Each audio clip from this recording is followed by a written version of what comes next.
Hey guys, welcome to the first ever episode on the CollegeCrafts YouTube channel, where college students make fantastic DIY projects using cheap materials and tools that are also extremely inexpensive, or you can get from your family members or friends. The first one that we're going to be doing today is a gaming station. I hope you guys really enjoy.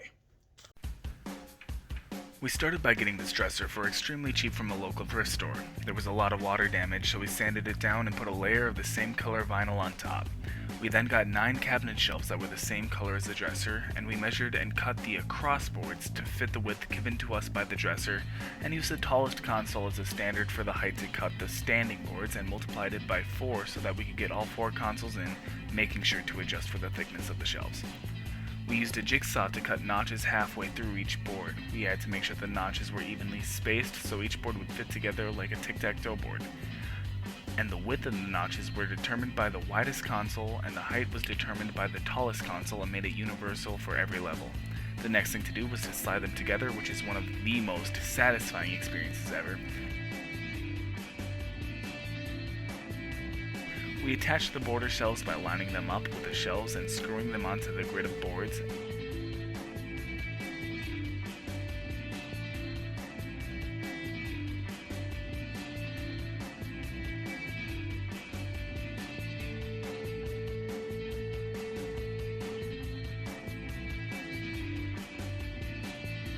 After that, you got a basic shelf that you can put onto the cabinet. We took a 1/4-inch thick piece of plywood and cut it to the dimensions of the shelving unit that we just made. We stained it and screwed it to the back of the grid of shelves, as well as cut out holes for cords to fit through. We bought some extremely cheap square wooden dowels so that we could create a stop for the game cases.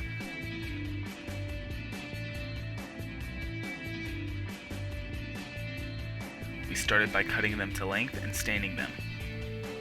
The extra dowels that you see were cut to hide the RGB light strips that we will be putting in later.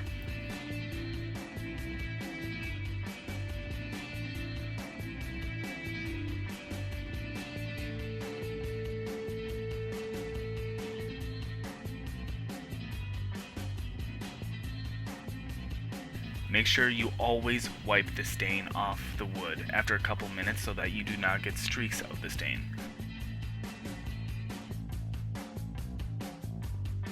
To attach the game case stopper, grab 2 game cases of the game system for that level and shove them against each wall. Glue the bottom of the stopper and push it against the game cases to make it straight. I grabbed a drill and drilled the hole for the RGB light strips to go through. I then grabbed a rotary tool to make the holes flush with the bottom of the shelf and stained the inside of each hole to make it harder to spot. Next, all we had to do was feed the RGBs through the holes and attach it all the way around.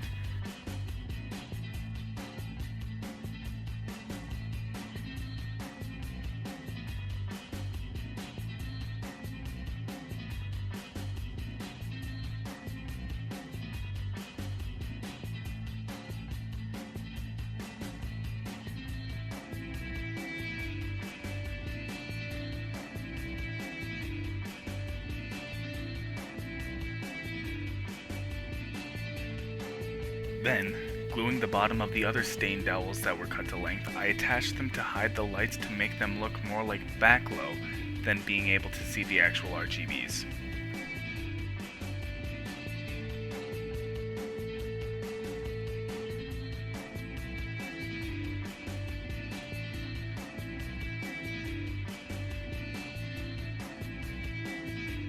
In the top shelf above the cabinet, we put a regular power strip to apply power to the HDMI hub, the TV, and the sound system. We put a smart power strip that turns on all the RGBs and the consoles.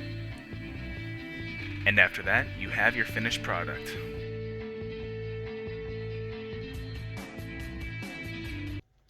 Well, I hope you guys really enjoyed the first ever episode on CollegeCrafts. Be sure to like and subscribe to be the first ever, and we'll see you next time. Thank you.